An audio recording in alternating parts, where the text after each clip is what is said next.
Igo,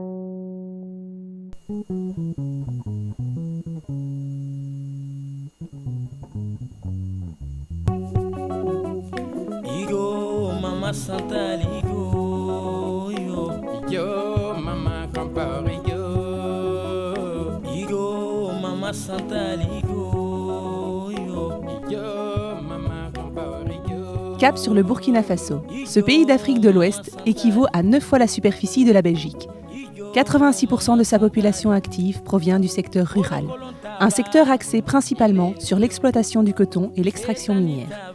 Ancienne colonie française, le pays fait face à de nombreux défis sociaux, comme le taux d'alphabétisation toujours très faible. Et des défis, il en est aussi question en politique. Depuis son indépendance en 1960, le pays a connu tous les types de régimes. Son histoire est marquée par pas moins de 5 coups d'État. L'un des derniers est d'ailleurs tout récent. En octobre 2014, suite à une insurrection populaire, le président Blaise Compaoré, au pouvoir depuis 27 ans, prend la fuite.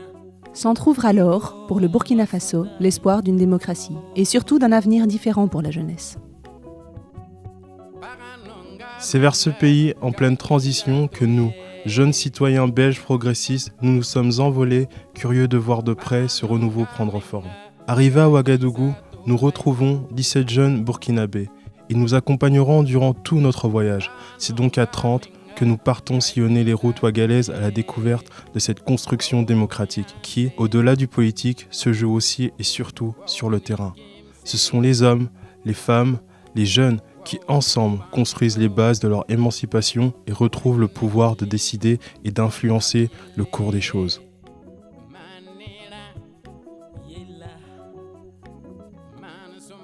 Nous choisissons de débuter notre périple par l'Assemblée nationale. Quoi de plus logique puisque c'est l'une des structures centrales du système démocratique. Nos pas nous mènent d'abord à l'ancien bâtiment de l'Assemblée, ou du moins ce qu'il en reste. Malheureusement, on ne pourra pas avoir accès à l'intérieur parce que c'est assez dégradé. En octobre 2014, alors que Blaise Compaoré essaye de faire modifier la Constitution pour s'accrocher au pouvoir, les Burkinabés descendent dans la rue et expriment leur mécontentement. Les manifestants envahissent l'hémicycle, chassent les députés et mettent le feu à l'Assemblée nationale. Les voitures calcinées nous rappellent la violence de cette insurrection. En combien de temps ils sont parvenus Là, à tout... il faut dire pratiquement en 2 jours. Parce que le premier jour, ils avaient déjà tout cramé. Nous voulions vraiment empêcher le vote de la loi. Il fallait que la mobilisation soit la plus large. Et il fallait, coûte que coûte, être à l'Assemblée nationale pour pouvoir éviter le vote de la loi. C'était pour une cause noble. Après une période de transition, le 29 novembre 2015, Roch Kaboré est élu et une nouvelle assemblée est installée. C'est au cœur de celle-ci que nous emmène notre guide, un ancien professeur de mathématiques passionné. Nous découvrons avec lui les bases du système parlementaire burkinabé, constitué d'une chambre des représentants et d'une assemblée élue au suffrage direct. Demander si entre la résurrection et maintenant les députés ont changé. Oui, fondamentalement. Avant l'insurrection, les députés s'alignaient à ce qu'on appelle la ligne du parti de façon stricte.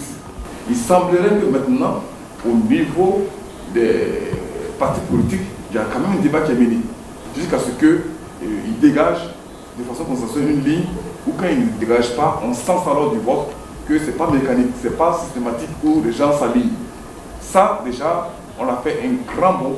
Comment s'exerce le contrôle parlementaire de manière réelle au jour le jour et jusqu'où il peut aller? Alors, le contrôle parlementaire, c'est surtout à travers les questions adressées au gouvernement. Les autres aspects de contrôle, en 2016, ils ont mis en place 2 commissions d'enquête parlementaires. Après avoir posé nos nombreuses questions, ce sont des jeunes députés qui viennent à notre rencontre. C'est une assemblée qui tranche avec toutes les législatures passées, les 6 autres législatures, parce que nous avons une exigence plus accrue des populations. Nous avons au Burkina aujourd'hui une opinion publique forte et structurée qui est aux aguets. 24 heures après notre arrivée, nous avons le sentiment que la population attend beaucoup de ce changement de présidence. Elle place beaucoup d'espoir dans ces nouvelles assemblées. Espérons qu'elle ne soit pas déçue.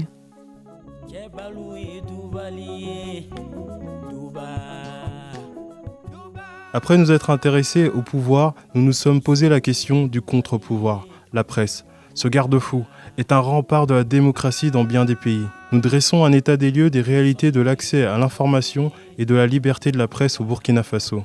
Côté médias privés, le pays abrite plus de 100 radios et télévisions. Mais malgré cela, les médias publics gardent toujours une assise importante auprès des populations.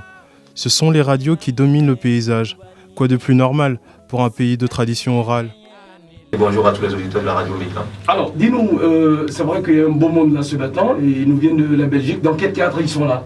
Justement, une quinzaine donc, de personnes, voilà, tous les jeunes, voilà, vous avez tantôt dit de Belgique, et des jeunes socialistes.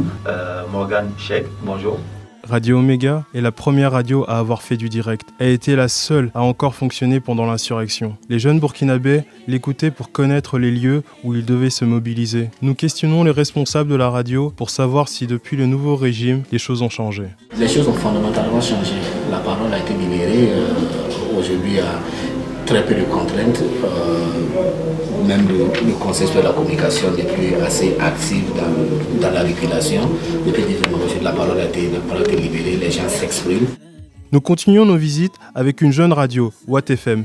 Et d'emblée, nous constatons la différence entre médias publics et privés. Si les organes privés semblent détenir une certaine indépendance, l'accès à l'information ne leur est pas facilité. Si vous êtes du privé, vous voyez comme quelqu'un qui veut bousculer les choses, qui veut déranger l'ordre établi, alors que si vous êtes du service public, vous verrez comme quelqu'un qui cherche à mettre en évidence un peu ce qui se passe. Même si ce n'est pas forcément le cas. Mais il convient en tout cas de savoir que les médias privés ont plus de liberté de ton que les médias privés. Donc du coup, dans le traitement de l'information, ils sont souvent en difficulté d'avoir certaines sources. Ce n'est déposé vraiment par des moyens pas très officiels. L'après-midi, nous nous rendons dans les bâtiments de la RTB, considérée comme la voix officielle du Burkina Faso. C'est l'organe de presse le plus grand du pays. De cette visite, nous retiendrons surtout le témoignage d'un journaliste qui s'est exprimé sans langue de bois sur la soumission des médias publics au pouvoir. La liberté de la presse ne reste que très théorique. Nous sommes des fonctionnaires. Nous sommes au service. Même si les gens ne veulent pas le dire, le public fait semblant, nous sommes au service de ceux qui sont au pouvoir. C'est-à-dire que nous travaillons sous la direction des ministres de la communication qui donnent des instructions que nous exécutons souvent malgré nous, de telle sorte que pour beaucoup de cas, le public n'arrive pas à comprendre que nous soyons absents ou bien que nous faisons abstraction de certaines choses. Quand je suis fonctionnaire, j'ai une famille, je ne veux pas être renvoyé, si vous comprenez ce que je veux dire. Donc, pour ça, ça fait que beaucoup de fois, on n'est pas arrivé à faire très bien le travail. De soumission, il en sera aussi question le soir, lorsque nous rencontrons le secrétaire général de SYNATIC, le syndicat national autonome du travail, de l'information et de la culture. Il nous éclaire sur le panorama syndical du Burkina, mais évoque surtout avec nous les difficultés de la syndicalisation. Car si la pratique des syndicats se développe, les pressions sur les travailleurs augmentent aussi. Au niveau des médias privés, les contrats sont à durée déterminée. Donc, dès qu'un travailleur du privé veut s'organiser en organisation syndicale, on ne renouvelle pas. C'est des licenciements abusifs. Ça fait que le taux de syndicalisation est très faible au niveau des travailleurs du privé. Alors, la presse est-elle un réel contre-pouvoir au Burkina ? À l'issue de cette journée, nous sommes loin d'en être convaincus.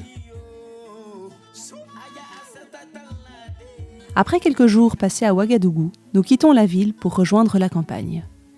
Nous voulons comprendre comment vit une grande partie de la population. Direction le village de Raoundé, dans la province de Kourouéogo, sur le plateau central. Nous y sommes accueillis par un chef de famille. Il nous explique l'histoire de son groupement familial appelé Concession.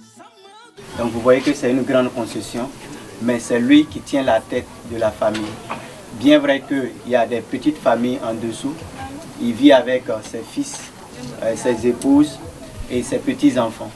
Donc la famille en Afrique est composée de cette suite-là.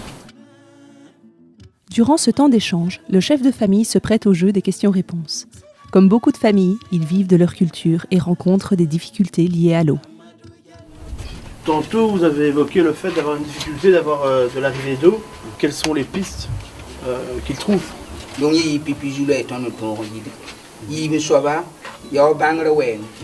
bangre me si de jule on ko to ba ton de yite ka ton yen ya ton de kene kilo ayo ko kene na on kene karne de libre no watu ulu ka donc ton wanta roto yo teka jule ra kitam ne calme yin kitam to yi ton bas ton me libre yete yen wa ton le penalty a sira ba ma bangre bil huta libre yete sa woto ni biton ro na boyo ko non so kulo apatuni ligide ton libre to man ro mo ara yemri mbo no yan spiga no raw ga yemri bas bon wenen gis ti balim nyannam ton mam nya ham tara pangam ton wura nyannam ton ya pipi conseil mam paton to ligni ton wura nyannam ton we tan koyema mi piri donc bokole mam nanda tambe li ha ti han libre no ara ana son ne no sa atuma men loabe nyak no nyan se no ligidon koma. Comme l'évoque cette famille, l'association paysanne ATI réalise un solide travail pour soutenir les populations. Ils œuvrent pour permettre à des terres pauvres et difficiles à travailler de devenir productrices. Et pour cela, ils utilisent des techniques agricoles nouvelles, comme les demi-lunes. Avec les demi-lunes, en fait, l'eau ne peut plus couler. L'eau ne part plus. Si l'eau vient, ça va rentrer dans cette lune. Après, si c'est plein, elle sort et rentre ici. Donc, ça fait freiner l'eau. Et donc ça vous permet notamment de cultiver par exemple du riz, qui était vous voyez, impossible. Voilà, impossible même dans, si c'est pas, est-ce que vous voyez. Mais avec 2002, vous avez vu que le monsieur a fait son riz, il a dit qu'il a récolté beaucoup. ATI nous prouve que des méthodes simples, innovantes et peu coûteuses permettent d'augmenter fortement le rendement agricole et de diminuer petit à petit les crises alimentaires, les famines. Pendant 15 ans, l'ONG belge Solsoc a collaboré avec ATI pour soutenir ce programme d'action visant à renforcer la sécurité alimentaire. Mais pas seulement. Libérés du travail dans les champs, rendus plus faciles par diverses techniques agricoles, les enfants peuvent retourner sur les bancs de l'école, ce qui contribue à augmenter l'alphabétisation. C'est à présent l'heure de repartir pour Ouaga. En guise de remerciement, le chef de famille nous fait un cadeau, un poulet. De cette visite très chaleureuse, nous gardons en mémoire qu'à travers ces nouvelles techniques, c'est à des questions plus globales comme l'éducation et la malnutrition qu'ATI entend apporter une réponse.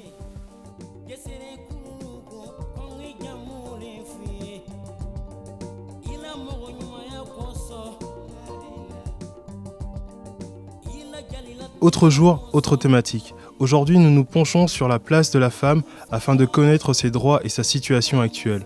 Et pour cela, nous partons à la rencontre d'une première association, Afrique Joie Familiale, située en périphérie de Ouagadougou. Cette association permet à des femmes atteintes du VIH d'apprendre la couture et d'accéder à un métier. Elles peuvent subvenir à leurs besoins et s'insérer à nouveau dans la société dont elles sont exclues.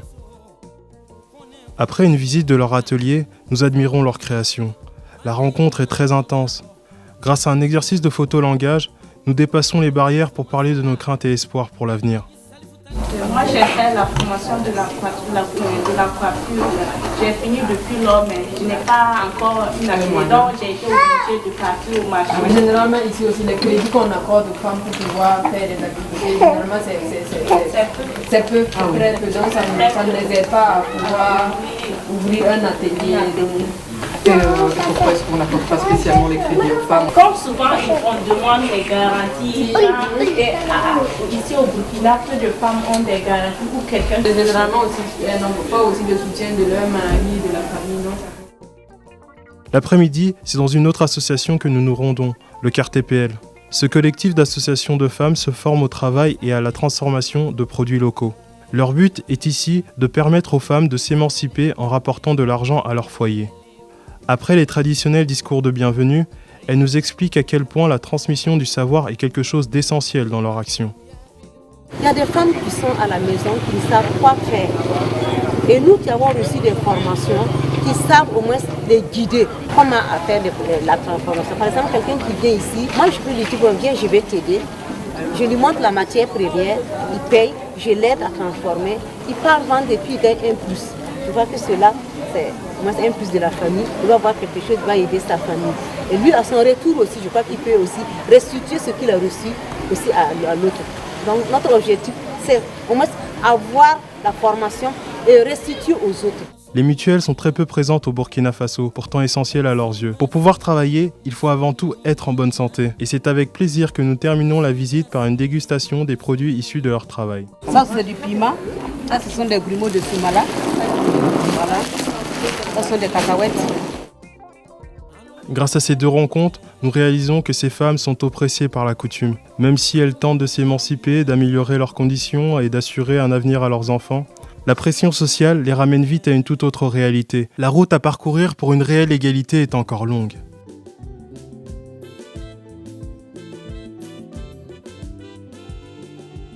Alors qu'en Belgique, les mutualités s'insurgent quant à la diminution de leur cadre de travail, nous voulons toucher du doigt ce qu'est la sécurité sociale au Burkina Faso, et plus particulièrement sur le pan de la santé. Malgré une loi votée en 2015 afin de rendre l'assurance maladie universelle, la mise en pratique de celle-ci est loin d'être accomplie. Le dossier de l'assurance maladie universelle a été rendu sur la table de l'Assemblée nationale de la transition en 2015 et ce fut finalement le 5 septembre 2015 que la loi sur l'assurance maladie universelle a été votée. Mais une chose est de voter la loi comme vous le savez et une autre également est de pouvoir en tout cas mettre en œuvre proprement parler. Aujourd'hui, en 2017, 10% de la population burkinabé dispose d'une assurance maladie. Seulement 10%. Mais surtout, cette assurance maladie n'est pas étatique. Elle est souvent organisée par des associations locales. Nous avons rencontré l'un de ces organismes, l'UMUSAC. Cette union de mutuelles de santé est principalement soutenue par Solsoc. Pour s'adhérer, il faut un carnet d'adhésion qui est 1000 francs. La cotisation annuelle est de 2400 par bénéficiaire. Mais chaque année peut au moins prendre au moins une famille complète de 11 personnes. Et la prise en charge est de 80% par la mutuelle et 20% par les bénéficiaires. Chaque bénéficiaire a au moins 4 contacts par épisode maladie par an. Si tout le monde peut devenir membre de la mutuelle, il existe quand même des restrictions dans la couverture. Tout le monde n'est pas pris en charge au niveau de la mutuelle de santé. Par exemple, lorsque la personne est déclarée être atteinte du VIH/SIDA ou encore de la tuberculose ou encore du diabète, du cancer, ces sortes de maladies vraiment qui sont tellement assez costauds en termes de prise en charge, la mutuelle de santé est catégorique à partir de ce moment. Nous ne le prenons pas en charge, sinon elle risque de vider les caisses de la mutuelle de santé. On n'en a pas les moyens de faire face. Aujourd'hui, la mutuelle de Ouaga compte 1772 bénéficiaires. Un chiffre dérisoire au vu des besoins. Le gros du travail se situe donc au niveau de la sensibilisation et de la prévention. La mutuelle de santé axe principalement ses actions sur la prévention et également la gestion du risque maladie. Prévenir avant la manifestation de la maladie, d'accord. Et également, on gère également le risque maladie, à la surveillance de la maladie. Et pour fonctionner, une mutuelle a besoin de tisser des partenariats avec des centres de santé. Notre groupe est invité à en visiter un. Une visite qui nous fait découvrir les défis importants qu'il reste à relever dans le pays, en matière de qualité des soins et d'infrastructures. Ce centre médical est un centre médical construit par l'État, mais qui travaille en contrat avec la mutuelle. Donc c'est comme ça qu'il y a collaboration entre la mutuelle et notre santé. Manque d'infrastructures, de personnel, de formation, de technologies et de médicaments financièrement accessibles. Les centres sont malheureusement en demande afin de pouvoir accueillir les patients au mieux. Si en matière de défis, je pense qu'il y en a encore beaucoup à lever si on veut faire comparaison avec la Belgique dont vous parlez.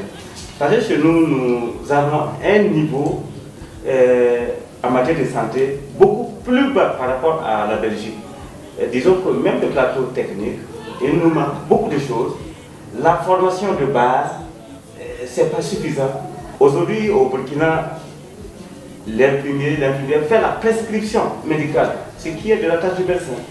Ça veut dire que dans ce sens, il faudrait que l'infirmier soit bien formé pour pouvoir détecter toutes les pathologies possibles. Si nous pouvons à présent mieux appréhender les réalités liées à la protection sociale au Burkina, nous avons constaté que le chantier reste immense. La sécurité sociale ne se résume en effet pas à l'accessibilité aux soins de santé, allocation de chômage, allocation familiale, congés payés, autant de principes de solidarité en danger en Belgique, mais qui sont ici entièrement à créer.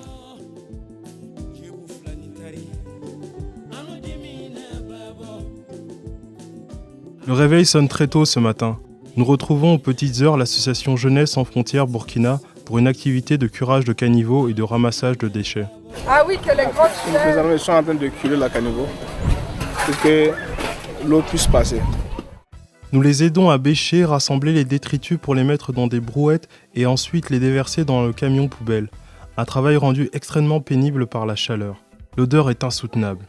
Les dames, voilà, eux, ils sont chargés de transiter les ordures des cours ménagères vers le dépotoir. Et maintenant, à partir du stade du dépotoir, c'est la mairie qui doit transiter ça vers une zone de transformation.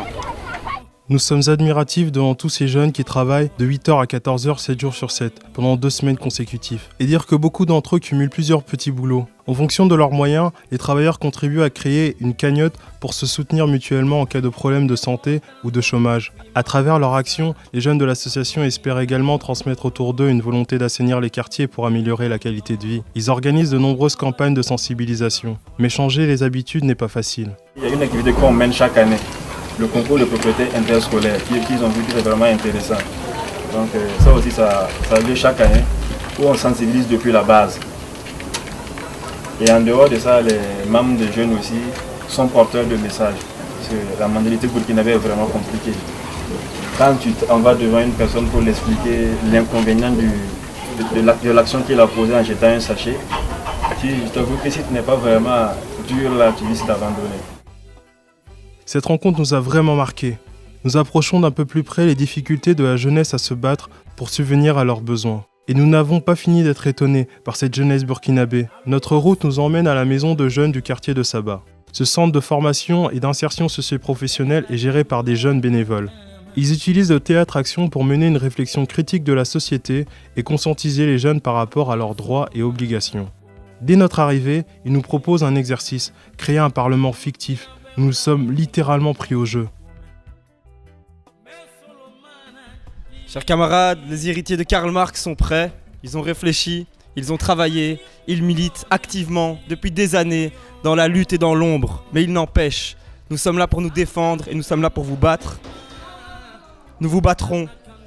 Nous vous battrons par la volonté des urnes si nous ne vous battons pas par la volonté du Parlement. Moi, j'aimerais juste demander aux députés des héritiers de Karl Marx de se retourner, s'il vous plaît. Monsieur à la casquette, pouvez-vous retourner, s'il vous plaît?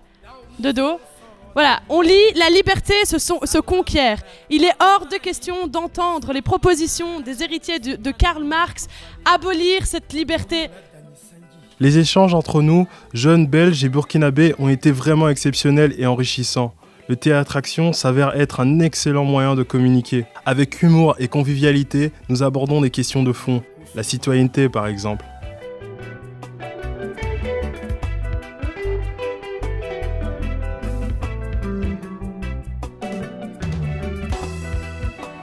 Arrêtez les débats et faire sortir tout le monde.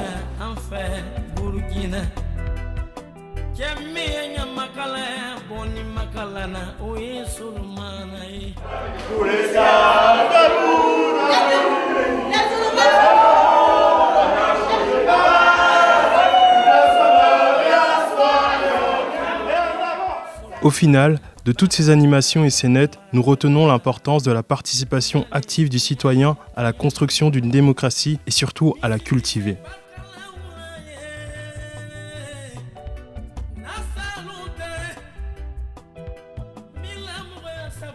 Tout au long de la semaine, nous avons rencontré différentes associations, comme ATI, ASMAT, CARTPL. Toutes ont bénéficié ou bénéficient encore de l'aide internationale. C'est donc tout naturellement que pour terminer ce voyage, nous nous posons la question de la coopération internationale. Nous avons rendez-vous à l'ambassade de Belgique, avec son Excellence Lieven de la Marche et son attachée à la coopération, Madame Meersman. Ensemble, ils reprécisent les contours de la coopération gouvernementale. Depuis 2015, le Burkina Faso fait à nouveau partie de la liste des pays partenaires de la Belgique. Qu'est-ce qu'on a, nous, fédéral, comme coopération? On a d'abord la coopération bilatérale. Un autre nom, c'est gouvernemental. C'est basé sur une convention entre deux États. Il y a la coopération indirecte ou non gouvernementale. Ça, c'est avec les ONG. Et je dois dire qu'ici, ils sont très nombreux. Après l'RDC, c'est le deuxième pays avec le nombre des ONG ici. Il y a la coopération multilatérale avec les organisations des Nations Unies. Il y a aussi la coopération universitaire. Et si lors de cette semaine, nous avons vu des cas concrets de coopération internationale, des questions nous démangent. Cette aide est-elle utile? Bénéficie-t-elle réellement à la population? Il y a des grandes discussions académiques et autres où je ne vais pas rentrer dedans sur l'utilité d'une coopération. Il y en a des gens qui disent qu'il faut arrêter partout parce que ça ne crée que de la dépendance. Il n'y a pas de preuve que ça a fait la différence. Moi, je suis plutôt de l'autre côté, que je pense qu'on peut quand même faire une différence. Donc je suis encore optimiste, mais ce n'est pas assuré, quoi. Et la plus importante, c'est qu'il y a de l'appropriation, et dans le nouveau programme ici, c'est clair que le plus grand effort, ce sera l'effort burkinabé, et nous on vient avec la communauté internationale en complément de ça. On ne peut pas remplacer l'effort national à faire, le fonctionnement des institutions, le travail au niveau national par une coopération. La coopération vient seulement en complément de tout ça. Sur le terrain, c'est la coopération technique belge qui met en place les programmes d'action de la coopération gouvernementale belge.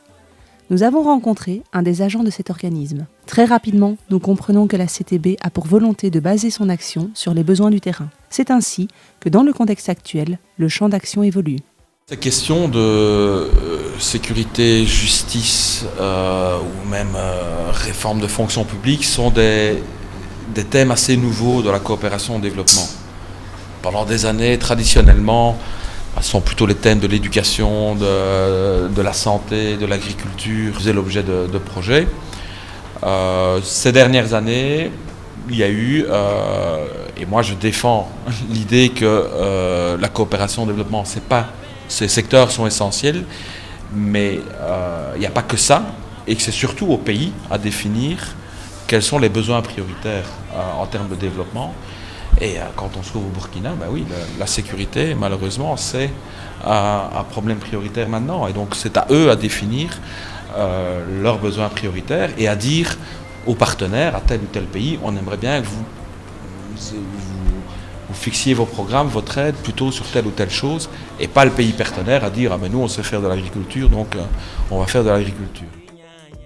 Si toutes ces rencontres ont été éclairantes à bien des niveaux, nous restons un peu sur notre faim. Nous n'avons en effet pas eu l'occasion de rencontrer un représentant de l'Union européenne, qui est pourtant le principal bailleur de fonds de la coopération internationale au Burkina Faso.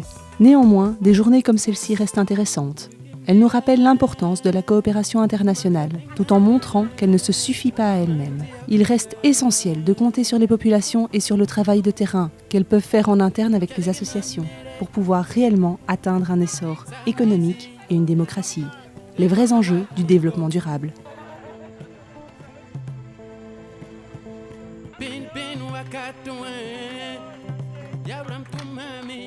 Alors, tu en as pensé quoi? Les actions sont importantes pour faire bouger les choses, mais il faut vraiment les intégrer dans une réflexion globale. En matière de coopération, tu veux dire? Par exemple, on a été confronté à 2 types d'aides internationales dans ce voyage. L'une, très ponctuelle, et l'autre, plus axée sur l'accompagnement et le développement. Sankara a toujours refusé ce genre d'intervention one-shot. Je crois qu'il avait raison. Il faut donner les outils pour qu'il puisse continuer seul. Et la démocratie là-dedans? C'est pareil, il n'y a pas de solution miracle, c'est un pays en mosaïque. Tous ceux qu'on a rencontrés sont les artisans de la démocratie de tous les jours. Leur action la renforce et la met en relief. Tout à fait, ils jouent leur propre démocratie et beaucoup d'enjeux sont encore à venir. Cette population est pleine d'espoir, c'est leur histoire. Le peuple burkinabé a prouvé à plusieurs reprises qu'il pouvait se mettre debout. C'est par le peuple que le pays tracera sa société de demain. Le pays des hommes intègres.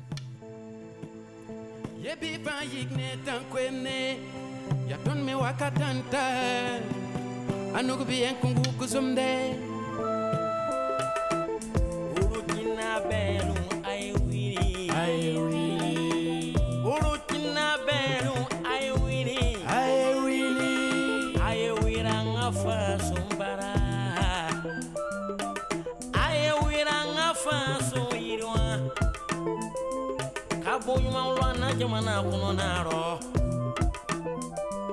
kasra nyumodla na jamana kono